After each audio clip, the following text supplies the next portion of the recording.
Hola, nosotros somos el equipo 13 y les vamos a hablar acerca de la Guerra Cristera.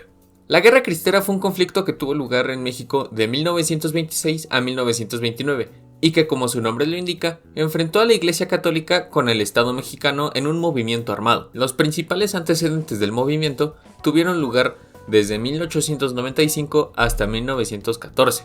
Esta etapa marca el inicio de la participación organizada de los católicos en los ámbitos cívicos y sociales, influenciada por doctrinas sociales y culminando en su entrada a la política con el Partido Católico Nacional en el año de 1911.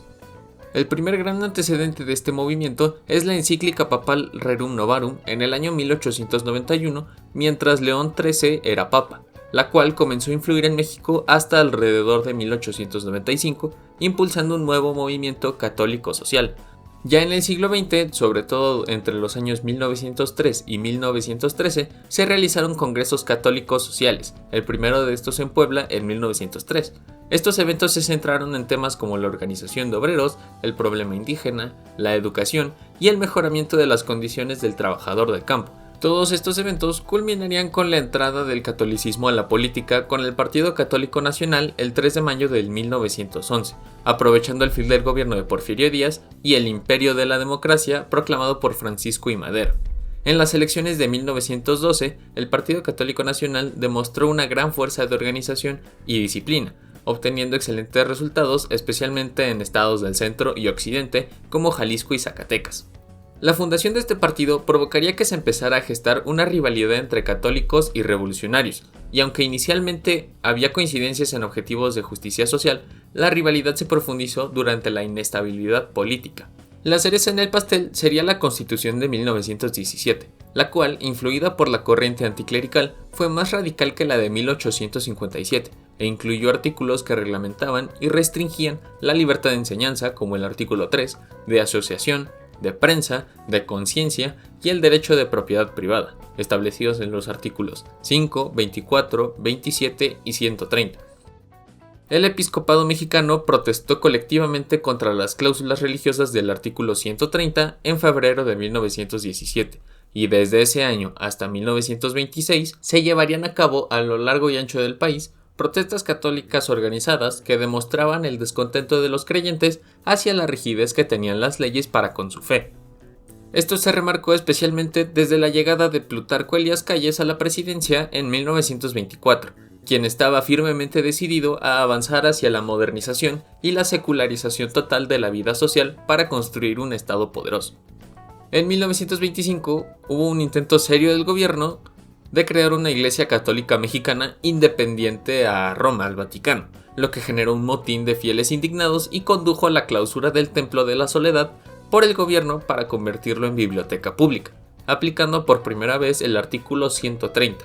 También en marzo de ese año fue fundada la Liga Nacional Defensora de la Libertad Religiosa, LND-LR por sus siglas, con el objetivo de conquistar la libertad religiosa por los medios adecuados que las circunstancias irían imponiendo, y al principio se trataron solo de medios pacíficos, hasta 1926. Una de las medidas más famosas de este presidente contra la iglesia fue la promulgación de la Ley Calles. Esta ley reglamentaba el artículo 130 de la Constitución, fijando sanciones por la inobservancia de la ley en materia de cultos, y limitaba drásticamente el número de sacerdotes a uno por cada 6,000 habitantes, además de exigir su registro obligatorio. Ante la inminente entrada en vigor de la Ley Calles el 31 de julio de 1926, el episcopado mexicano decidió suspender todos los servicios religiosos públicos que requerían la presencia de sacerdotes. La LNBLR, con la aprobación moral del Comité Episcopal, decretó el boicot general el 31 de octubre de 1926, buscando desgastar los recursos económicos del gobierno y preparar a la población para acciones unidas. Paralelo a esto, ocurrieron pequeños levantamientos armados espontáneos en diversos sitios del país, como en Chalchihuite, Zacatecas, en agosto de ese año, donde Pedro Quintanar se levantó en rebeldía. Estos movimientos fueron sofocados inicialmente, pero sirvieron para encender la mecha del levantamiento general preparado y coordinado por la Liga para principios de 1927. Todos estos antecedentes prepararon el escenario para el levantamiento general de los cristeros, quienes, ante el fracaso de los medios pacíficos como el boicot, optaron por la lucha armada. Para este movimiento armado, la Liga creó un comité especial de guerra, Nombró a René Capistrán Garza como jefe del movimiento rebelde y le encomendó buscar apoyo económico y moral en Estados Unidos, con el objetivo de iniciar un levantamiento general. Esta campaña militar se inició realmente hasta los primeros días de 1927, con levantamientos simultáneos a lo largo del país. La Liga había informado que era indispensable que hubiera el mayor número posible de levantamientos para el 1 de enero de 1927. Los principales levantamientos coordinados ocurrieron en las zonas donde la Liga y sus organizaciones, como la Asociación Católica de la Juventud Mexicana, tenían mayor arraigo y éxito.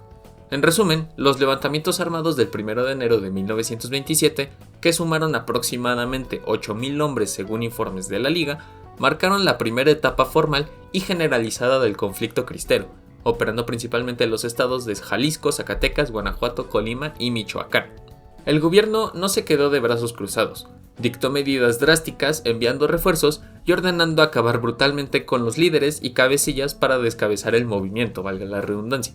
Las autoridades oficiales, como el general Tranquilino Mendoza en los Altos de Jalisco, implementaron tácticas como la concentración de familias campesinas en zonas controladas para cortar el suministro de alimentos, armas y noticias a los rebeldes, ya que era muy común que el ejército cristero se concentrara en pequeños pueblos debido a la fe de sus habitantes. La muerte de líderes importantes, la falta de un mando supremo adecuado y la escasez de fondos hicieron que el movimiento decayera notablemente hacia mayo de 1927, tan solo 5 meses de haber iniciado. ¿Y entonces por qué logró durar 2 años más? Bueno, la segunda etapa de este conflicto es la etapa de reorganización. Esta etapa se caracterizó por la inyección de nueva vida al movimiento gracias al liderazgo militar profesional y el apogeo político del conflicto. Para empezar, Jesús Degollado Iguízar fue nombrado jefe de operaciones de la zona que abarcaba el sur de Jalisco, Colima, Nayarit y occidente de Michoacán. Su liderazgo ayudó a controlar esta región, que se convirtió en una de las más fuertes y problemáticas para el gobierno. Hay que tener en cuenta que esta guerra fue más una guerra de guerrillas que una de batallas campales. Otro personaje importante es Enrique Gorostieta y Velarde. Su nombramiento como jefe de las Fuerzas Cristeras de Jalisco y posteriormente en octubre de 1928 como jefe supremo de la Guardia Nacional o Ejército Libertador fue un acontecimiento decisivo. Gorostieta, como militar de carrera, introdujo una organización civil y militar nueva y más efectiva, buscando controlar el mayor número de poblaciones y demostrar la fuerza del movimiento. Esta época fue la de mayor organización y posibilidades de triunfo. También hay que considerar que la mayor parte del ejército cristero eran creyentes civiles, campesinos, obreros. Realmente no había militares como tal de ese lado del conflicto. Durante este apogeo, Gorostieta publicó un manifiesto en octubre de 1928 en el que definía claramente las metas del movimiento: el desconocimiento de los poderes usurpadores, la restauración de la Constitución de 1857, con reformas, y la lucha por la libertad religiosa y social. Sin embargo, durante 1927 y 1928, los atentados atribuidos a católicos contra líderes del gobierno aumentaron el enardecimiento anticlerical. Miembros de la LNDLR fueron responsables intelectuales de atentados como el de Álvaro Obregón en 1928. Este magnicidio tuvo serias consecuencias políticas, llevado al presidente interino Emilio Portes Gil a tomar el poder en diciembre de ese año. Hubo una época durante la guerra en la que tanto como los cristeros, como el gobierno, como la sociedad se empezaron a ver involucrados en escasez de recursos, pobreza, incluso algún tipo de desgaste tanto físico, emocional y económico más que nada, donde se empezaron a involucrar mediadores que pudieron intervenir en el diálogo entre la iglesia y el Estado, igualmente como son los grupos empresariales que eran pues grandes en esa época, empezaron a intervenir y esto facilitó el diálogo entre estas dos partes.